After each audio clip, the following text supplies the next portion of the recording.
Hello and welcome to an episode of the Afterburners podcast. I am your host, Sam Niedemeyer. With me, as always, Mr. Bobby Koch. Bobby, how are you doing today? Good, and I guess the Mr. is more accurate than usual today. I was gonna say Mr. Coup de Grace, but I guess I don't know everyone knows what her social media handles are. Which, by the way, she changed her name on all social media to Grace Blywise Koch now. Really? Yeah, Twitter, she did it today. Instagram, all that stuff? Yep. Oh, okay. All right. So I'll have to keep that in mind. Yeah. For the listeners who don't know, I got married this weekend. No one watches our YouTube, but I'm lifting up my ring finger to the camera. I'll put a pickup on the Twitter. Yeah. It was a good time. Fun was had by all. I stomped on a glass using my huge size 14 feet. You know what they say about big feet? They're made for stomping on glass or big socks. One of the two. Yeah. Beautiful wedding, man. It was a really great time. We were up there. Both of us, obviously, you were married, and then I actually got the invite, which was nice. Great to meet your family. Great to meet a lot of your friends that you have that I don't know about. So it was awesome. Beautiful venue in Bear Mountain State Park. Really enjoyed myself. Awesome. Glad to hear it. And a friend of the podcast, Zach Wilkins, at Lopsided Trades, was the best man, and he gave what I thought was a great speech. He did a really good job. He was assisted by one of my other friends, supposedly, but he did good. That is the story, yes. So his fantasy football writing carried over well to best man speech writing. Excellent weekend, although we have to say we switched gears just a little bit. We have some news that we have to get out about the Afterburners podcast. So notice it's just me and Bobby today. We got some news that Mike has recently taken a position, a very nice new position, nice job, in which it's going to have caused some scheduling problems with us recording. So at least for a little while, it's just going to be you and me. Yep. We're also going on hiatus after this episode while we're getting some news out.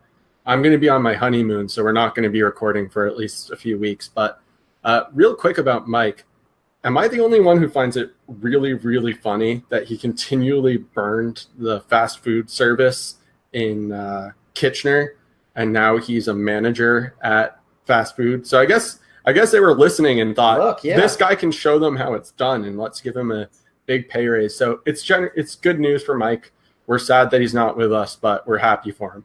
I think they saw, like you said, they heard him on the podcast. Like, this guy knows how to develop some content marketing, got some great ideas for he knows how to treat customers. Canada. He's got a really good vibe going on. So real quick, we will be off for the next couple of weeks because you got your honeymoon. Yep. I'm not invited to that, correct? No. Okay. That's just me and Grace. Although, so we're going to Positano, Rome, and London, and in London there are a few UK football fans that I talked to, and they've been like, "Oh, it'd be great to meet up with you." And I said, "Yeah, I don't know if I can really do that on my honeymoon, but there might be some like coincidental, quote unquote, nudge nudge, wink wink run-ins where they just happen to be at the same place at the same time." I like it, but we'll see. I'm very excited about it, though. My one piece of advice when you go to England is that if somebody offers you a fag, it's a cigarette. Yeah, I'm aware. Okay, all right. Just want to throw that out there so you don't have to get weirded out when you say, "Hey, man, there's somebody that's not cool." Fancy a fag a little bit. Like, whoa. Yeah. So, anyways, we got a great show today. We're going to talk. Last week, we went over the running backs. They're going to help rookie running backs. They're going to help quarterbacks. We're going to go with wide receivers and tight ends that got drafted. At least we're not going to hit all of them, but the ones that we think that are going to make a difference. The pass catchers is what we're going over today. And when we return, we'll probably have some guests as well. But just for today, it's just Sam and I. Just us, and then we'll have some guests, obviously, in 2-3 weeks, guys. So if you do want to contact us to be a guest, we're looking for anybody to come on at any time. You can find us at Afterburners Pod here on Twitter. Locate us on Podbean, Stitcher, iTunes. Make sure that you subscribe, review, and download on iTunes as well. You can find me at the Needy One, Bobby. You can find me at REKEG Fantasy. That's not me trying to be a Twitter tough guy.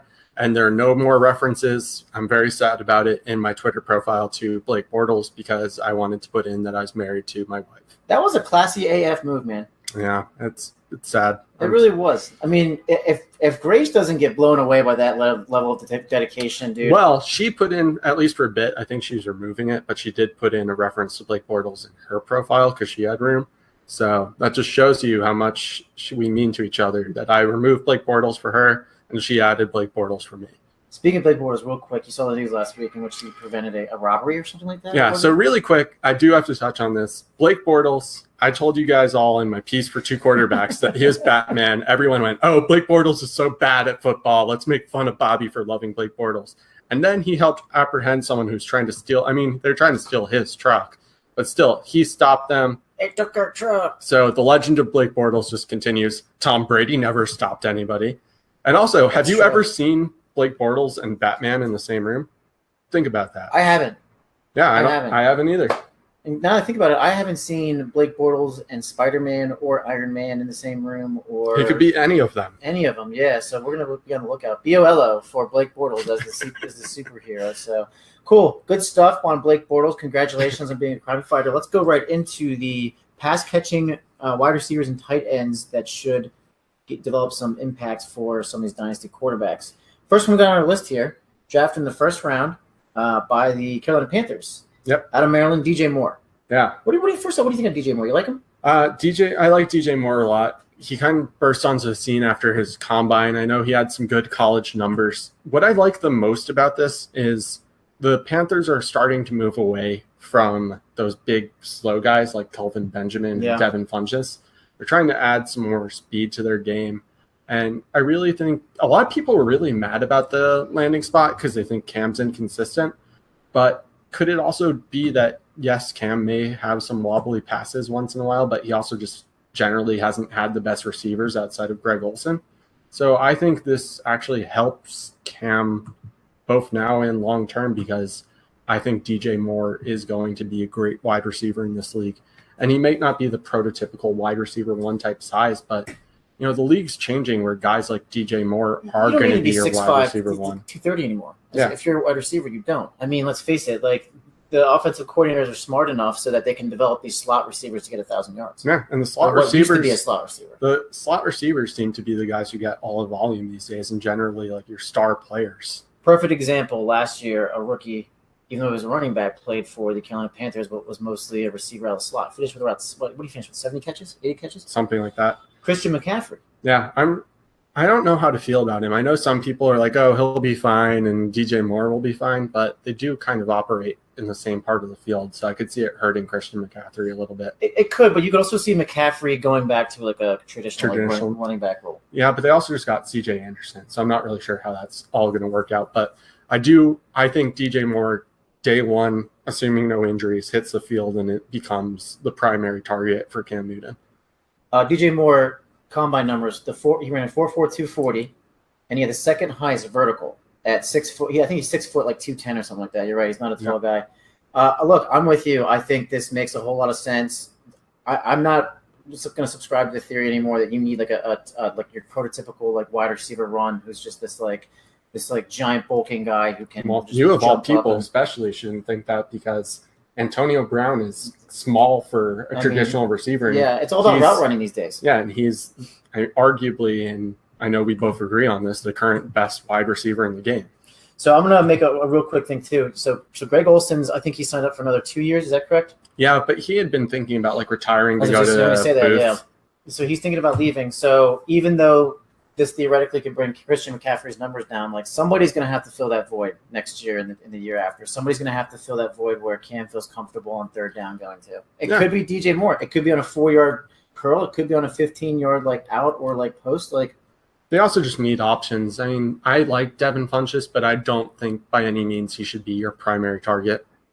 He's a glorified tight end, more or less. He plays wide receiver, but he played tight end in college, and that's what he is. And he fits that typical, like, kind of slower, like wide receiver. He plays the Kelvin Benjamin role that they tried to get out from. Yeah, exactly. So, all right, we both like the DJ Moore is going to help out Cam at least for the next three to 4 years before some contract stuff happens. The next one that was drafted, I believe he was drafted in the first round, was Calvin Ridley out of Alabama. Now, this was my guy. I love them because they were kind of already running a pro offense, and I just love SEC guys. So he goes to Atlanta. He doesn't go too far away from Alabama, and he'll be hooked up with Julio Jones and Matt Ryan. Now, everyone immediately on Twitter was like, "Oh, who better to learn from than Julio Jones?" But you know what? They got some pretty good coaches over there. I know it's Sarkisian. Everyone didn't really like him, but Those wide receivers coaches are good. Mm-hmm. They'll get him. Like Calvin Ridley is kind of ready. Like he's a very good route runner. I'm not going to sit here and say that he's going to jump in and have 60, 70 catches. But at the very least, like there's a clear-cut wide receiver too of Atlanta. Yeah, and just to add there, Calvin Ridley, at least in my opinion, was the most pro-ready prospect. I know everyone on Dynasty is kind of down on him because he's on the older side, but he was definitely the one who was most ready to contribute in a pro offense. And getting to play opposite Julio is obviously a good thing because Julio will pull all the coverage and make it easy for Ridley to learn. The one thing that I find interesting, and I can't remember where I was reading this on Twitter, and I apologize that I'm not giving the proper credit here, but there has been a lot of talk of like, oh, Calvin will learn from Julio, or this player will learn from this player. That's not really like, the veterans probably want to be teachers or mentors or whatever, but that's not really their job. That's the coach's job. So yeah, you're absolutely right. You should be paying attention to who's the wide receiver coach, who's the offensive coordinator. In this case, I do think it's a very good fit for Calvin Ridley. I had him a little lower on my boards before the landing spot, and then I saw the landing spot, and I thought this is very, very good for him, and moved him back into my first round range of rookie picks. The only reason Matt Ryan was not a quarterback one last year. Well, he was, but like he was like on the fringe. Let me go back for a second. The reason he had such down numbers, fantasy numbers from 2016 to 17. Well, he also had a career year in 2017. He had a career year, but the numbers were very similar in terms of completion percentage, in terms of yards. It's just touchdowns are way down. It also takes time to learn the new offense. True. Because it's a new playbook under Sarkisian. So they had to learn that. I'm not saying that I think Matt Ryan's going to be amazing this year, but he's going to continue to put up his very serviceable fantasy numbers, and I think Calvin Ridley will play a part in that. And I don't even know who off the top of my head who was the previous wide receiver too. Was it Sanu? Mohamed Sanu. And Calvin Ridley is, substantially Sanu is a good role type player in the NFL, but Calvin Ridley is a substantially better football player, at least on paper, than Sanu. Sanu's a guy that's like going to give you you target him 6 times in a game, 5 times in a game, and he'll catch it 2 or 3 times. Yep. Ridley is a legitimate wide receiver 2 option, which you can target him 10 to 15 times and feel comfortable about that. And he has the upside that, God forbid anything were to happen to Julio, he could be that number 1 target in their offense. We both like Calvin Ridley. We both think he was the most pro-ready wide receiver. We both like it for Matt Ryan. So I actually think, Matt Ryan scored, it looks like, about 230-ish fantasy points last year, 220-ish fantasy points last year. Those numbers can go up. They really could. Yeah, I think they could. And I know he also had a large amount of interceptions, especially in the red zone last season, I believe. I might be making that up, but if he can bring those down, he could. I'm not saying he's going to play like 2017 again because he played out of his mind. Right, 2016. 2016. Yeah, he played out of his mind. But I do think that he is capable of putting up very good numbers. Let's move on to Courtland Sutton. Now, this was a guy I wasn't too familiar with, but then I saw his SMU, which is kind of a very nice pass-heavy offense. So keep that in mind. Goes to Denver, though. And so he'll be lined up there with another SMU guy, Emmanuel Sanders, and then Demaryius Thomas. Case Keenum. Now he's got a third option there. But my first opinion is that Courtland Sutton might not see a whole lot of playing time this year. So I agree with that, but I've seen Courtland Sutton fall into the second round in some drafts, and it blows my mind because he had very good college numbers, especially his senior and junior season. Yeah. Or sorry, his sophomore and junior season because he redshirted one freshman year. And he is going to be somebody who becomes, I think, the number 1 target in 2019 for Case Keenum or whoever's the quarterback there. And I say that because both Demaryius Thomas and Emmanuel Sanders are on the older side, and both of them have incredibly expensive contracts in 2019 that the Broncos can cut for 0 dead cap. So if the Broncos want to hit the reset button or they just think they're not living up to their contracts, they can get out from both those older guys. And then Courtland Sutton instantly becomes the number 1 option. And, a bunch of people I trust, Nick Whalen being one of them, and a few others. I know Gabe Gearing, and I think Nick Whelan's handle is just at Nick Whelan, and Gabe Gearing is FF Manbun. But they've been high on Nick Whalen for pretty much his entire college career. And so if you can get any kind of discount on him in your rookie drafts, I'd take it. But to tie it back to quarterbacks, since that's what we're about here, I've said this before on this podcast, but Case Keenum was my biggest winner of the draft, period. because not only did the Broncos not draft a quarterback to compete with him or sign another one, but they got him Cortland Sutton. They got him Deshaun Hamilton, I think it is, or Deshaun, however you pronounce it. Mm-hmm. And they also got him Troy, I'm going to botch his last name, Fumanchali. Nailed it. Sorry if I botched your last name, Troy. But he got a ton of weapons for the future, so they're clearly building around Case Keenum, and it's just wheels up for Case Keenum, essentially. I'll tell you what, if things go right for Case Keenum, he's got the potential to just be like slaying chicks in Denver for the next like 5 to 6 years, dude. I mean, everything's laid out for him. Like they got him he's got two very good wide receivers. I still think is a very good wide receiver tandem and Sanders and Demaryius Thomas. He should do well this year because those guys had down seasons, but one of them had an ankle injury, and the other one still had like 900 yards, even though he had Trevor Siemian throwing him the ball. So now that they have an actual, at least decent quarterback, and I really do think Case Keenum is in fact a decent quarterback and definitely an improvement over Siemian, those guys should have improvements this year. But once they're gone, it's going to be the Cortland Sutton show. It's amazing to look at Keenum's numbers last year in Minnesota and try to think to yourself, like, who the hell was he throwing to? He's starting to Adam Thielen and Stephon Diggs. Oh, okay. I forgot about Thielen already. Who was wide receiver number 5 overall? Yeah, Thielen was excellent last season. Yeah. Diggs was pretty good when he wasn't hurt, too. And he also had Kyle Rudolph, Jerick McKinnon. He had a lot of good pieces there. Jerick McKinnon caught a lot of passes. Yeah.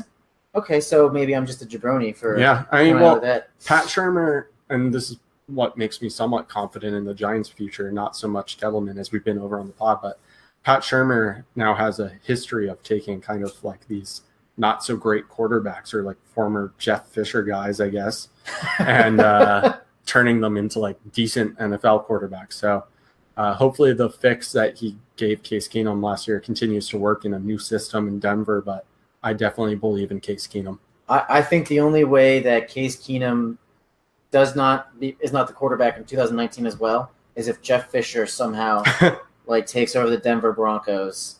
That'd be and even if he is the quarterback, then he's just screwed. No one's going to draft him. You might as well trade him if you hear that information or drop him outright. Yeah, if Jeff Fisher ever finds his way into an NFL job, whoever his quarterback is, get rid of as fast as you can. I'm interested to see at the end of 2018 if Cortland Sutton and Case Keenum do start to develop a little bit of a rapport. If they do, that could be a really dangerous combo in the later years because we've seen. I think they'll start to build some chemistry because he'll get in on like 3 wide receiver sets. It's not like he's going to do nothing this year. I don't know if he'll start initially, but I can see him starting later down the road. You also might be able to get him cheap if you're not the one to draft him after this season because he'll probably disappoint whoever spends a first-round pick on him, not realizing that Demaryius Thomas and Emmanuel Sanders can be cut next season. So he might be one that you look to acquire after the season's over and he has a quote-unquote disappointing rookie season. So look for that to help out Case Keenum. We're talking year 2, 3. So 2019, 2020, I think, is when we're going to see the most benefit of that. Yep, absolutely. Impact. Great. Awesome. Good stuff.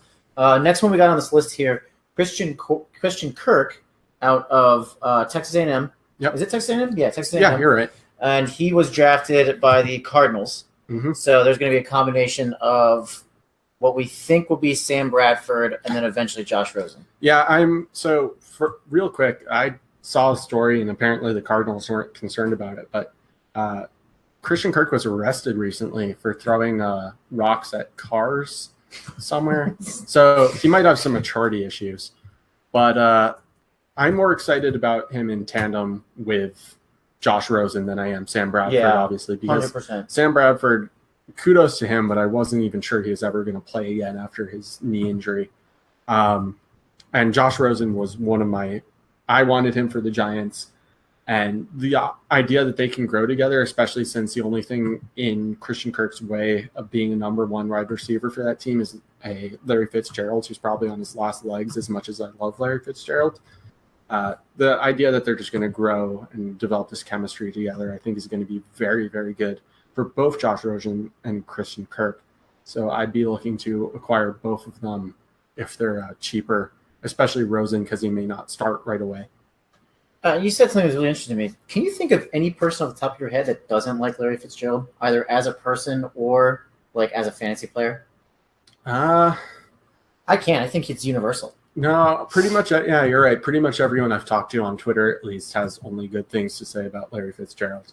He doesn't like. He's just like you never hear anything about him like in the off season about getting like arrested for throwing stuff at cars.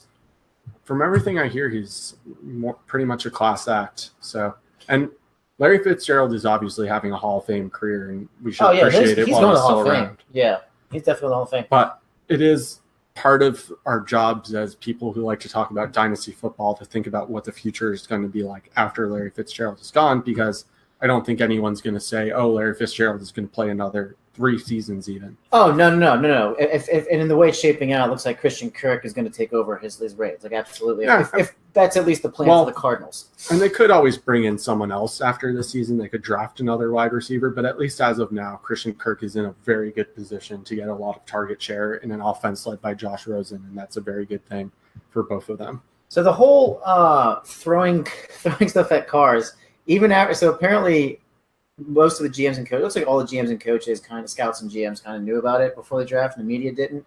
And they still said that he was like a high character guy. You know, maybe he was just like kind of like how I was at your wedding on Saturday, and was a little fucked up, and was like, "Oh, this seems like something fun to do." But from what it seems like, he's a good guy too. Look, I don't remember him ever getting in trouble, hearing about his name before and getting in trouble.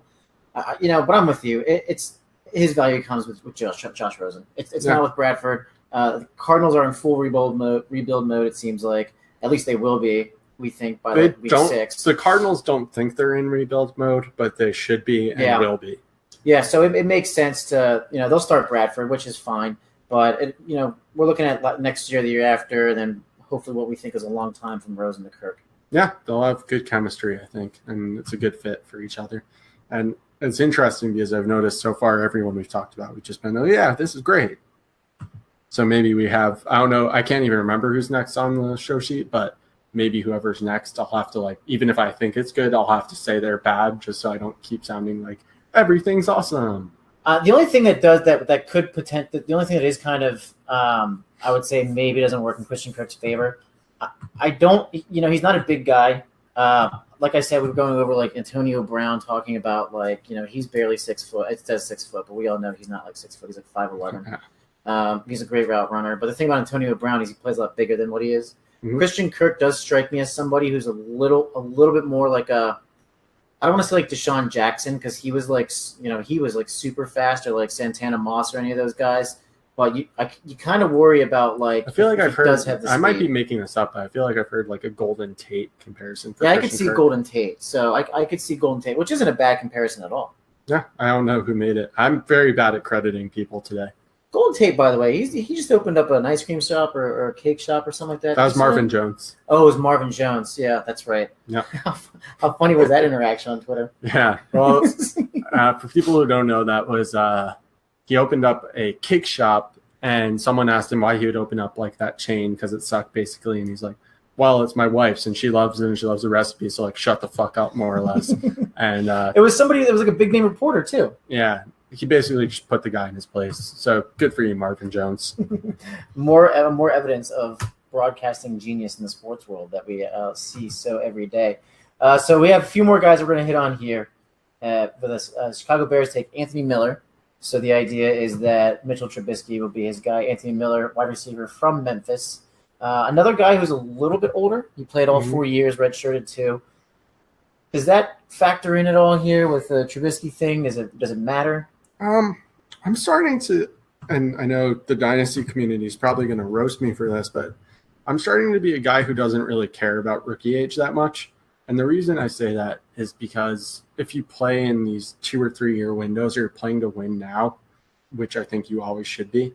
It's fun to build, but you do want to think about your future a bit. But if you're talking about the difference between 24 and 22 or 21, if you're only playing for 2 or 3 year windows and realize that if you're like me, those guys, even if, let's say, I draft someone who's 21, they're not going to be on my team when they're 27. I trade way too much for that, or make cuts or whatever. They're not going to. No one is going to be on my team for 6 years, at least very not likely. So I don't really care about age that much unless you're telling me a rookie's coming out and he's 30, and then it's well, why the hell is he not in the NFL yet? Like Brandon Weeden. Yeah, like Brandon Weeden. But I've talked about this a bunch this offseason, and I kind of wish I could hate on this because I just said, the next one I should just shit on. But I really like the fit. I think that it's good to be able to play opposite A-Rob. Matt Nagy seems like he's a good offensive coordinator. He did a lot of good things when he was back with the Chiefs. And the Bears have just made a bunch of good moves this season where I'm really excited to see what they put on the field. And Anthony Miller, if I'm not wrong, he's generally been like a second round or even third round rookie pick in some drafts. And that just seems like very good value for him, especially because A-Rob is coming off injury. I don't think that Anthony Miller has the ability to be like a true number one target hog, but he could be someone who's a very good complement to A-Rob and step up if A-Rob has to miss a game or two. It'd be interesting to see one. I know we're a quarterback show, but I'm going to go on a little side note here. It'd be interesting to see one how Kevin White responds this year. Like if he might not even make the healthy, roster. Yeah. Like, and two, is this the real reason when they drafted Anthony Miller to make sure that, hey, this is the guy we want to take over? Well, I know they didn't pick up their fifth-year They didn't pick up the fifth-year option of Kevin White. So Kevin White has 1 year to show teams that he can still play. Yeah, not just Bears, like literally everyone. Yeah. I have a share or two of Kevin White, so I'm rooting for him. But, yeah, for Trubisky, as many people know, last year he was my favorite quarterback in the class. Not necessarily the one who I thought had the most upside or anything like that. He's just my personal favorite. I called myself Super Trooper. Other people have called themselves Truth Biscuits because it sounds like his last name. But I am excited to see what all this means for him. I said on a podcast we had, I believe it was a few weeks ago, that I believe this season Mitchell Trubisky will actually have a better overall finish than Patrick Mahomes. And I still think that. I think that he'll finish as a high-end QB2 in like the 14 to maybe 17 range. Look, like if we're talking about like if you're going to be a good fantasy quarterback, you got to play. You get to start, and two, you have to play. You have to play almost every game and show some forms of consistency so that the starters start you. They're going to have volume. I mean, they have kind of a good complement of running backs back there with Howard and Tariq Cohen. Yes, thank you, Tariq Cohen. So, and the Bears are pretty much invested in him. Is Anthony Miller going to be the reason that he becomes a QB1 from QB2? I mean, probably not. I don't think so. But looking at these guys' numbers, like he had 95 catches 2 years ago, and he had 96 catches last year. I mean, those are pretty good numbers in college. I know like Memphis likes to pass a lot, but I'd be shocked to see some other wide receivers in this year's class that had higher numbers than that. Yeah, no, it'll be a good fit, and it's not so much about Anthony Miller as it is just they added all these weapons, including in free agency. They got Trey Burton and they got Anthony Miller and they got Allen Robinson. But it shows he can at least handle the load. He can handle the load. He can catch a football. You can rely on him to catch a football. He can throw a route running. But the point is more that they have built around Mitchell Trubisky. Sure. So they've given him a ton of options to throw to where basically if Mitchell Trubisky doesn't have a good year his sophomore year, like, that's on him because he just has so much to work with.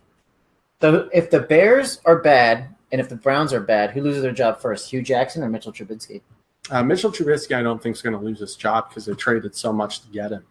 But Hugh Jackson, well, all right, just a quick aside with Hugh Jackson. Or should I say Gabe? He's not controlling the offense, supposedly. That's Todd Haley. He's not controlling the defense. So he's literally just a figurehead at this point. So basically, if like the Browns start like 0-3 or 0-4, he's gone. And like Todd Haley will probably be promoted to head coach is my guess. So it's definitely Hugh Jackson will lose his job first among those two. So I think our final analysis here, at least Bobby's is, and you know a lot more about Trubinsky, and you like Trubinsky a lot more than me, and I think you've put a lot more time, to be fair, into researching him, is that Anthony Miller won't make him a difference that big from a QB2 to QB1. However, if you have if you're making your decision based on that, that's our recommendation. Trubisky if you're deciding on a QB2, then Anthony Miller does help the case for taking Mitchell Trubisky as your second quarterback in either a super flex or 2-quarterback league. Another guy is drafted, and this one was in the 3rd round. This is James Washington from Oklahoma State. I'll start with primarily put this in for you, by the way. I know you did. So here's why I like James Washington. Here's why I like the James Washington move. Not so much because of James Washington. I mean, I like it because of the Steelers. But I mean, Mason Rudolph has so much chemistry with him. Yep. look, Ben Roethlisberger is already like going to put up QB1 numbers. We know that he's got like a plethora of weapons. Plus, he has James Washington to like back up. And he has Juju, the god Juju Smith. Yeah, he's got Juju right there. But if and when Ben retires here in the next 3 years, and what we think happens is Mason Rudolph, this is where the value comes in. Now he's got this guy that he's been throwing balls to for 6, 7, 8 years in a row. Yep. It's like having like Ben and AB light, or it's like having. It's like Linus with his blankie. He took his blankie everywhere with him. So in this case, James Washington is Mason Rudolph's blankie. He won't go anywhere without him. I recently saw some memes and some videos of Keanu Reeves and whoever played like Ted from Bill and Ted's Excellent Adventure, or if he was Bill, and then but like from like recently, like 20, 30 years later. So that's the first thing that came to my mind was James Washington and Mason Rudolph was, James and Mason's Excellent Adventure. So it'll be like 80 years in the future. They'll be sitting on their rockers and being like, remember when we got married to the same woman? Yeah. And like, remember how our kids did this? Well, man, we've been through a lot together. Or they'll be sitting on the porch, drinking some iced tea or lemonade or whatever it is they're drinking, saying, Alexa, what are those kids doing across the street? Yeah, I don't know about that. So James Washington, I mean, this immensely helps out Mason Rudolph, right? Like you had him, to be fair, you did have him kind of like you weren't sure what to think about, but the fact that James Washington. I didn't really know what to think of Mason Rudolph, but I love James Washington, so I think that does help. And I guess by the time Rudolph is playing, it'll be towards the end. Maybe, I don't really know, of Antonio Brown's career. Maybe he'll play till he's 35, but maybe he won't. But at that point, then it can be the Juju and James Washington show, and I don't think they'll really miss a beat, especially if it is Rudolph. I'm still not fully convinced that Rudolph is the guy, but having James Washington there for him to throw to definitely helps his case. The information we have right now, I think he's the guy, but anything could change in 3 years. Yep. Anything. Yeah, we have no idea how long Ben's going to play for. It could be one of those situations where like they drafted Rudolph just to like put a fire under Ben and be like, play better, or else this guy's taking your job. Or even Landry Jones, for that matter, because Landry's kind of been like very inconsistent and hasn't really shown that many big flashes. Yeah, that's true. All right, another guy that was drafted, this is Dante Pettis. He goes to the 49ers. He was at Washington, I believe. He was at Washington. Yes, he was at Washington. He was a Husky. Yeah, he was a Husky. So he'll be with Jimmy G. Initially I had to like look this guy up. Make sure you say Jimmy GQ, because as I've learned from fantasy Twitter, if you say Jimmy G, people think you're talking about Jimmy Graham. Okay, fair enough. So Jimmy GQ, plus he's just hot. Arguably the hottest quarterback. Still glad he wasn't at my wedding. I don't know what would have happened. So he gets taken. Or no, I don't even know if he was. Second round, pick 44 gets taken from Washington to the 49ers. Stays on the left coast out there. I'm not gonna lie to you. I think Jimmy GQ is already going to be a top 4, top 5 quarterback this year. Wow, that's a hot take right there. I'm sorry, I really do. So the fact that and I could see it happen. I can see him being a QB1 the next 5 to 6 years, just because as long as the situation stays the way it is, as long as he has Shanahan right there. Yep. I haven't seen anything for me to say no, he's not like consistently good enough week in and week out, because even when he backed up Tom Brady, he looked pretty good, and then. When he was traded to the 49ers, he looked damn freaking good at the end of last year. Yeah, a lot of that was based on him winning games. I mean, if you look at it, he did all right. I think if you take out his one game, so the 5 games he actually started, he averaged something like 15 fantasy points, which isn't bad, but isn't great. But he also didn't have many offensive weapons. Don't get me wrong, I really like Marquise Goodwin, but his number 1 wide receiver since Pierre Garçon was hurt was Marquise Goodwin. Well, he did have. Again, you could argue that the touchdowns were down. Now, he threw a couple of interceptions. You could argue that the touchdowns were down a little bit. So that's why his fantasy numbers weren't as high. I don't know. This year, he has a lot of weapons to throw to. And he's going to be – he has Jerick McKinnon, who we discussed earlier, who catches a lot of passes out of the backfield. Pierre Garçon is coming back and supposedly healthy. He has Marquise Goodwin. Now they added Dante Pettis. They could maybe still sign Des Bryant, although I've had this argument with Zach where I think Des Bryant is completely washed more or less. But I'm not quite as high on Jimmy GQ as you are, but I do think he's very good, and a lot of that is because I think Kyle Shanahan is just good at bringing out the best in his quarterbacks, and he runs good offensive schemes, and he'll find a way to make all these guys very relevant. And I really like Dante Pettis. When I was doing mocks before the draft, I used to always get him in like the third round of rookie drafts. You're probably going to have to spend at least a mid-second round pick on him now if you want him in your rookie draft, because people know he's teamed up with Jimmy GQ, and that's going to be a good thing for him. You think Pettis enters the training camp as a wide receiver too? Probably not, right? Probably 3. I don't know. I mean, I think it depends on the health of Garcon and what they do with him, because Garcon's still, I mean, before he got hurt, he was still very good. So he is 31 or 32 coming off a neck injury. You would think he's like a lot older than that, but he's not. Yeah, so it's crazy. I don't know how much Pettis has the ability to overcome him, but if he's not healthy, then Pettis could be in the regular rotation. So overall, you think Jimmy GQ is QB1 or QB2? Probably borderline. Do you think he's like around 12, he's like 13? I'll give him like the traditional like Matt Ryan number where he's like 13 or 14 and like just misses being a QB1. Yeah, so clearly I'm the one that like has a lot of stock in him. I think he's a top. I think he's going to finish top 5 this year. I really. That's what Zach thinks. I think too. So Shanahan just has a way to really like coach up the quarterbacks to their strengths and hide their weaknesses. He did the same thing with RG3. Did the same. I mean, he did a hell of a job with Matt Ryan. I forget where he was the week before, the couple years before that, but like he really like whoever the quarterback was there really lit up, if I remember correctly. And then he did the same thing with Jimmy G last year. Let me pull that up and see if I can find it. Yeah, he is definitely very good. I don't want to put too much stock in coaching, because coaching can take you very far. As we know, it can also set you back, a.k.a. Jeff Fisher, Mike Mularkey. But you do want to still have the talent. And I'm not saying that Jimmy GQ doesn't have the talent, but it's just when I think of top 5, it's already going to be, to me at least, like Aaron Rodgers will obviously be up there if he's healthy. Russell Wilson will be up there if he's healthy. Well, he's one. Yeah, and then you have, man, I'm actually blanking.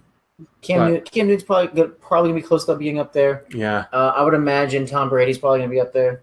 Yeah. I mean, even despite everyone says that at some point he's not going to be QB. I guess I could see a path for Jimmy GQ to get to 5. It's just there's so many guys that I could see a path for that may push him down. It's not necessarily a knock on him so much as there's just so many guys that I could see as like quote-unquote top-tier guys, right? That it might push him down a bit. So between when he was with the Redskins, where he had RG3 and then Cousins, and then with the Falcons, where he was with Matt Ryan, he was actually with the Cleveland Browns. And if I remember correctly, they actually hit that in 2014. Their offense, their quarterback was Ryan Hoyer. I think it was Hoyer, yeah. And Hoyer actually had a pretty good year until he got hurt. Yeah. Yeah, no, he's good for quarterbacks. It's just I don't want to put all stock in saying that one coach can make anyone a god or this. You know, it's hard. I guess my point is like when I think of top 5 quarterbacks, I do think of like the Aaron Rodgers of the world or Russell Wilson. Right. So I'm not quite ready to put him on that level yet. I'm just anticipating so many drops. He could reach there, and yeah, that's possible. All right, let's move on to tight ends. You want to? Sure. So the first one we had was Mike Gesicki, Penn State, right? Yep. He's from Penn State. He goes to the Dolphins. Dominated the combine. He was a beast of the combine. He was number 1 in everything. Like he basically, I think he was 2 in a couple. If you look at his spider chart on mock draftable, it's basically just completely full. As Kyle LeBrecq likes to say, he also has his dummy cheat sheet, which you should all check out. It's on dynastydummies.com. It's called the dummy cheat sheet, and he shows athletic circles for players that are based on their combine numbers. It's a full circle, and the way Kyle says full circle, it sounds like he needs a change of pants every time he says full circle. Full circle. Yeah, like that's pretty much it. So he also had the best landing spot, which is why he was the top of our show sheet. Other tight ends in this class didn't have the best landing spots, or multiple of them, aka Hayden Hurst and Mark Andrews, ended up on the same team. But Gesicki ends up with Adam Gase, who doesn't have a huge history of using the tight end that much, but he ends up there with Ryan Tannehill, who likes to throw over the middle, and he just lost Jarvis Landry. Yeah. So Gesicki could pick up some of those Landry-type targets, and he's obviously an athletic beast. So I don't hate the landing spot as much as I heard some people say. And I know we've mentioned it a few times, but Zach, Lopsided Trades, wrote an article about why people are too low and Ryan Tannehill, and I think this move does nothing except help Ryan Tannehill. I'm talking about Gesicki. Gesicki is the perfect, farm boy tight end. You know what I mean? Big Ten farm boy tight end that comes in. I just imagine someone who grew up and is like, Ma, Pa, I'm done carrying the ox cart now. Can I go play some football? He's probably doing his entire workout session is just being in Siberia during Rocky IV, where he's just running around with chopping wood, where every other tight end's just injecting themselves with drugs and in this new age gym, but Gesicki's out there chopping wood, right? Yeah. But he strikes me as somebody because he's not afraid to go to the middle. I mean, Big Ten guys can hit, and it's cold. He goes down to southern Florida, so obviously it's not going to be quite as cold. But he definitely is a guy, like you said, not afraid to go over the middle. Yep. If you got a 3rd and 4, 3rd and 5, he's going to throw to you. Now, that's not those aren't huge numbers, but that stuff adds up if you're a quarterback. As opposed to going 0 for 1, you're now 1 for 1 for 6 yards. And maybe that's the 6 yards that puts you over the top. Those of us who play fantasy see it. If your tight end can get you 50 receiving yards in a week, that's generally a good thing. Yeah, amazing. So I'm with you. I love the move. Gesicki goes there. I really wasn't high on it at all because I'm not a big fan of Ryan Tannehill. Not because I don't think he's.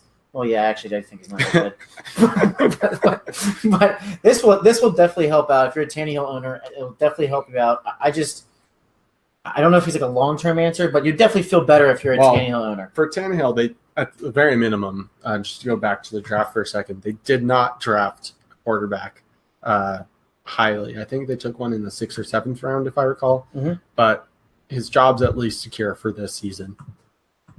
And then who's the backup there? Osweiler? Backup is Brock Osweiler. Yeah. So that's a fun fact right there. So Mike Gesicki will help out Ryan Tannehill. I think it's not going to be one of those things that puts Tannehill above from a QB2, but he'll give you those extra points. He'll help out giving you those extra points week in and week out. He'll be, in my opinion, at least a low-end QB2. So you just mentioned this a few minutes ago with the two Hayden Hurst and Mark Andrews. Right. Thank you. Yep. Going to the Ravens. Hayden Hurst, my guy, loved him. Saw him play every Saturday this year. Did he babysit you? Because he's just so old. Why you got to dog him like that, man?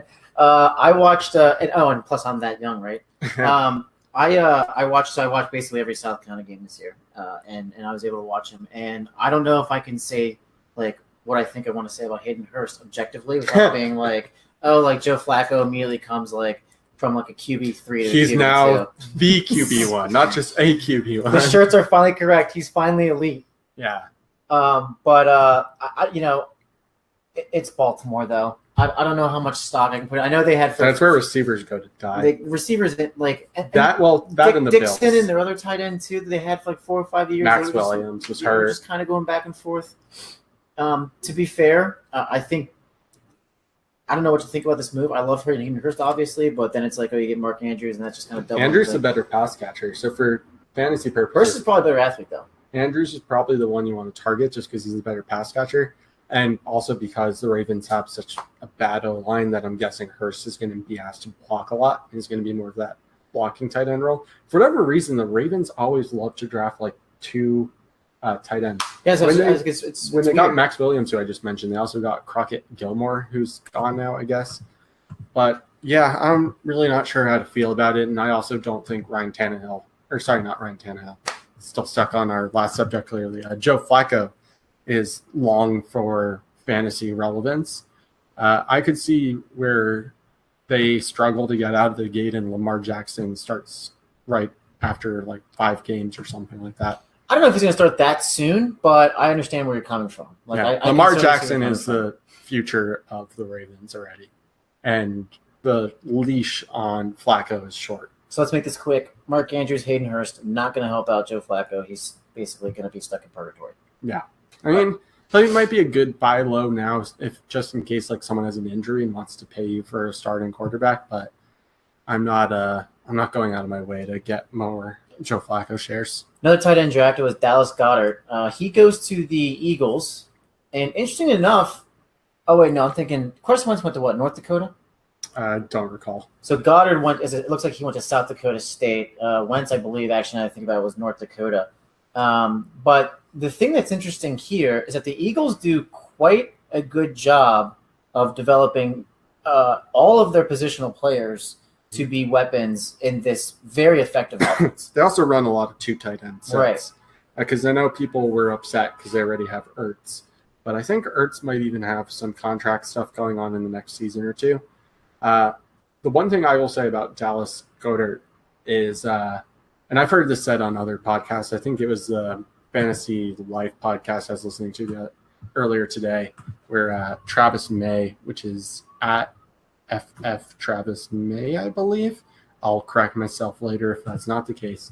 But he was saying that the most awesome part of Dallas Goedert is that the Eagles traded up in Dallas when Jason Witten had just retired to draft a tight end named Dallas in front of the Cowboys. And like anytime the Cowboys get screwed over, I love it because I hate any team that calls itself America's team that's pretentious and obnoxious. Mm-hmm. So that was awesome. And like, what was even funnier, like, don't get me wrong, I'm not an Eagles fan, but Cowboys fans being trolled by a punter was amazing. So real quick, he's at FF_Travis M. Yep. Travis So I gave him his full last name, but he just has the last initial. But yeah, that was awesome. Dallas Goedert, someone I like, or maybe that was Shane who was talking about that on, and that's at DFF Shane. But anyway. Yeah, so Shane was on our episode I think it was about 2 or 3 weeks ago, and which also happened to be one of our most popular episodes because of the stuff we were talking about, specifically with AKA Spider on Spider. and FF Pornbot. And porn bots, yeah. That one got a little out of hand, but it was fun. He was talking about how, like, you know, as long as Doug Peterson's there in charge, like, he was there for, like, the McNabb and pre-McNabb years, which, like, the Eagles just did absolute dog shit to surround their quarterbacks with, like, good weapons. So, to Shane's credit, like, yeah, they're doing everything they can to surround Carson Wentz. Peterson's like, nope, I'm giving my quarterback as many weapons as he needs because I've been there for the bad. And bad while days. we're at it, we're going to fill your computer with some nice spider on spider action. There you go, Carson Wentz. You can enjoy. Carson Wentz you think he's downloading Spider on Spider? I don't know. I feel like Carson Wentz is probably more into, like, I don't know why my brain is going here, but I'm going to say like koala on koala. I had so real quick. I had a friend that came in last week into the city, and so I was hanging out with her, and I basically I was thinking it was like a Thursday or something like that. I forget what it was, but I told her like, hey, you should listen to our podcast because she was asking, and she heard that episode. She goes, I don't know anything about football, but I really enjoyed the porn bot and the spider on spider. Yeah, we'll have to have Shane on again because he makes some interesting conversations happen. Yeah. Oh man! All right, is there? You think there's any other tight ends or wide receivers that you want to hit on? I mean, there are deeper guys, but I don't really think not really we relevant need to. yet. You know, we could do an episode in a year or two on them. Yep. Or never. Yeah. I'd rather talk more about Spider on Spider.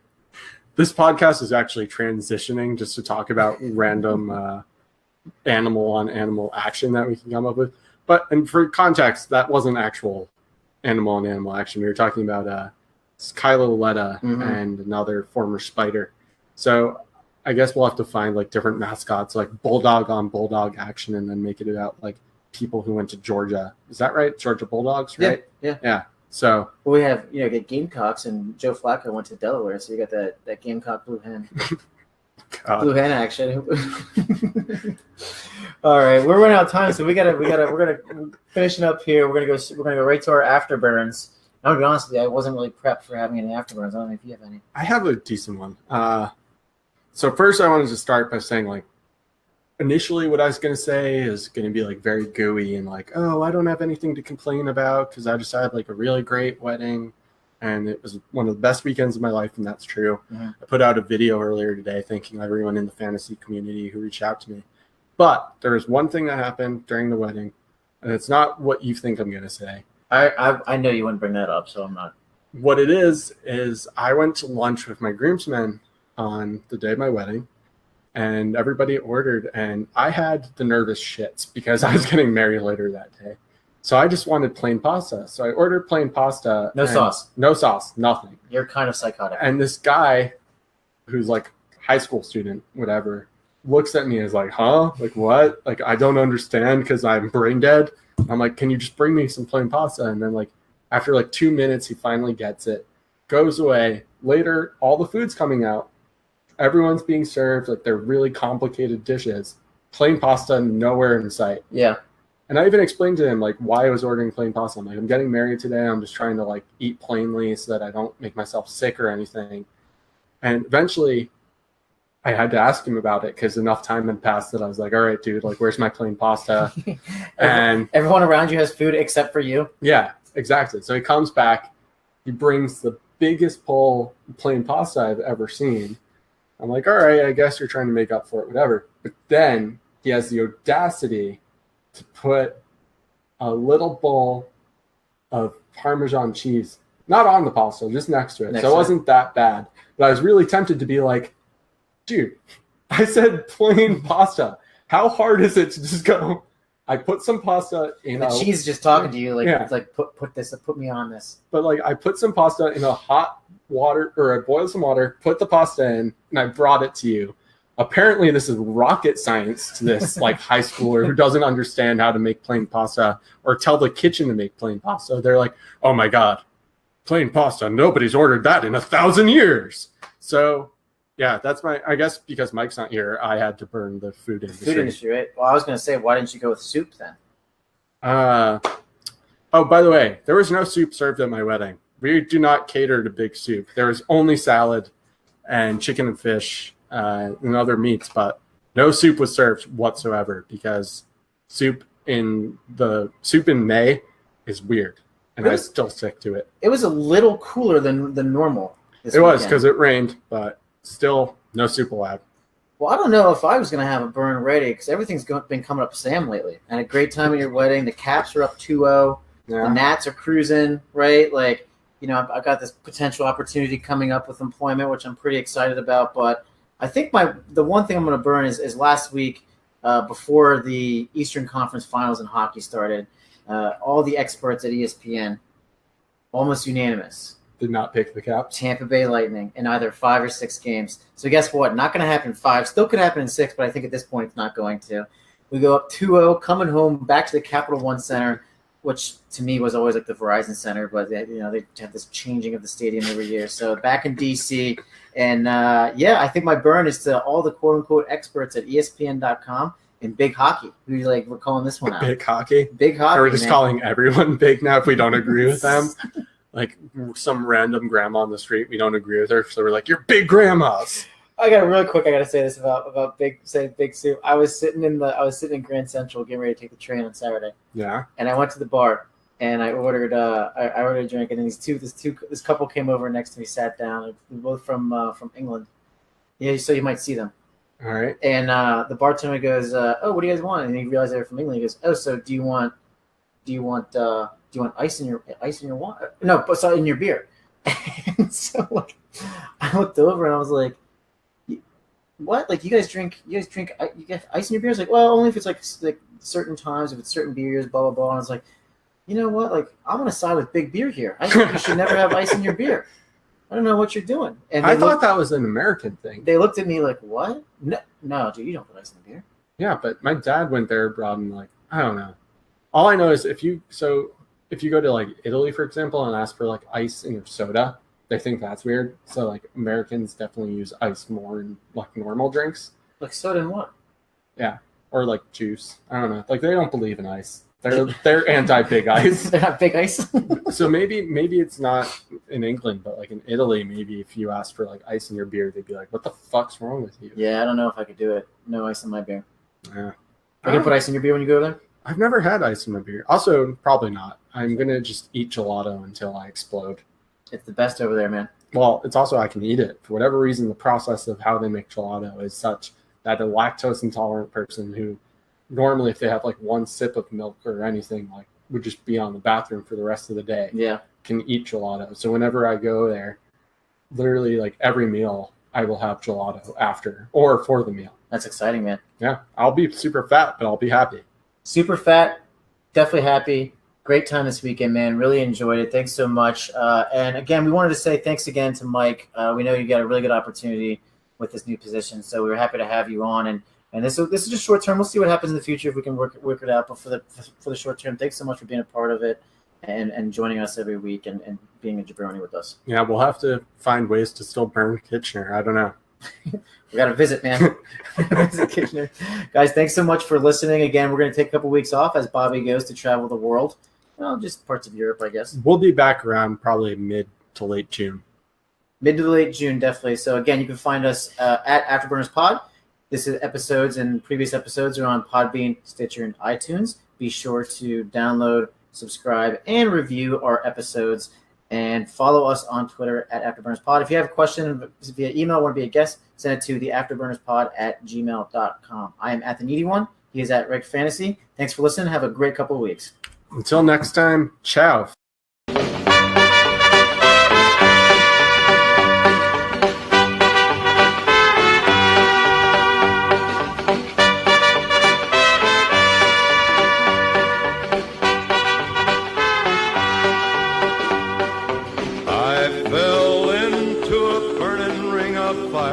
I went down, down, down, and the flames went higher, and it burns, burns, burns.